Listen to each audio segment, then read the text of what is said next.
வணக்கம், எப்படி இருக்கீங்க? நான் இன்னொரு சினிமா பற்றி சொல்கிறேன்னு சொன்னேன்ல, அதை இப்போ கேளுங்க. சிந்து பைரவிங்கிறது இந்த படத்தோட பேர்.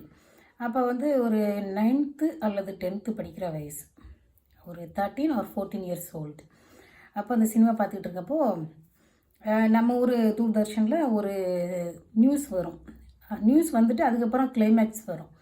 அப்போ நாங்கள் சாப்பிட்டுக்கிட்டு இருந்தோம். எங்கள் அப்பாட்ட எங்கள் அம்மாவுக்கு வந்து இந்த அவார்டு வாங்கின படம்னா ரொம்ப இஷ்டம். இப்போவும் சொல்கிறேன் பார்த்தீங்களா, இந்த படம் அவார்டு வாங்கிச்சின்னு. அதே போல் எங்கள் அம்மா வந்து சிந்து பைரவி படத்துக்கு அவார்டு கொடுத்தாங்களாம் அப்படின்னாங்க. ஆனால் என்ன அவார்டு எதுக்கு கொடுத்தாங்கன்னு தெரியாது. அப்போ வந்து பத்திரிகைலாம் படிக்கிற பழக்கம் இருந்தது எங்கள் அம்மாவுக்கு. அந்த படத்தை பார்த்து முடித்தோடனே திரும்பவும் எங்கள் அம்மா பல்லவி பாடுற மாதிரி இந்த படத்துக்கு அவார்டு கொடுத்தாங்களாம் அப்படின்னாங்க. நான் சொன்னேன், பாட்டு நல்லா இருக்கு, கதை நல்லா இல்லை அப்படின்னேன். எங்கள் அப்பா வந்து கதையில் என்ன பிரச்சனை அப்படியே ஒரு கொஞ்சம் ஒரு இதுவாக கேட்குறாரு. எனக்கு அந்த கேட்குற விதம் கூட அப்போ புரியல. கதையில் என்ன பிரச்சனை அப்படின்னு கேட்குறாரு. நான் சொன்னேன், இப்போது சிவகுமார் கதாபாத்திரம் செய்கிற விஷயத்த சுலோச்சனா கதாபாத்திரம் செஞ்சுருந்துச்சுன்னா இந்த படத்துக்கு அவார்டு கிடைச்சிருக்குமா அப்படின்னு சொல்லி கேட்டேன்.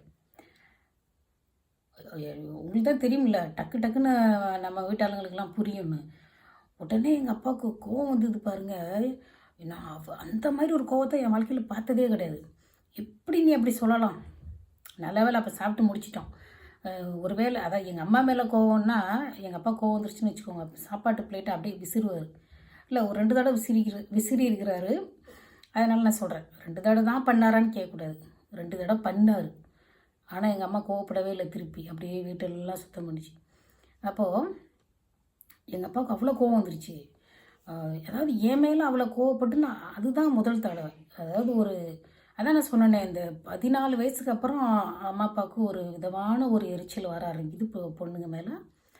பசங்க மேலேயும் கூட வச்சுக்கோங்களேன், நிம்மதியாகவே இருக்க விட மாட்டாங்க. அப்போ வந்து அவர் கேட்குறாரு, எப்படி நீ கதை தப்புன்னு சொல்லலாம் அப்படின்னு அவ்வளோ கோவப்படுறாரு. எனக்கு அப்படியே பயந்தே போயிட்டேன் நான். அதாவது இங்கே பாருமா, நீ சொல்கிறது கரெக்டு தான், ஆனால் இது போல் எல்லாத்துக்கிட்டையும் போய் சொல்லிடாத அப்படின்னா சொல்லியிருக்கணும். உன்னை பற்றி வந்து ரொம்ப வாயாடின்னு சொல்லுவாங்க அப்படின்னா சொல்லியிருக்கணும். அது கூட சொல்லலை. நீ எப்படி சொல்லலாம்னு கோவம் வந்துருச்சு அவருக்கு. அன்னைக்கு தான் நான் முதல் தடவையாக நினச்சேன், எங்கள் அப்பா வந்து ஒரு ஆணாதிக்கவாதி அப்படின்னு நினச்சிக்கிட்டேன். அதாவது அந்த படத்தை பார்த்த என்னை போல் வயசில் இருக்கிறவங்களுக்கு தெரியும், சிந்து பைரவி படத்தில் சிவகுமார் என்னெல்லாம் பண்ணுறாருன்னு. சரியா? அந்த அந்த கதை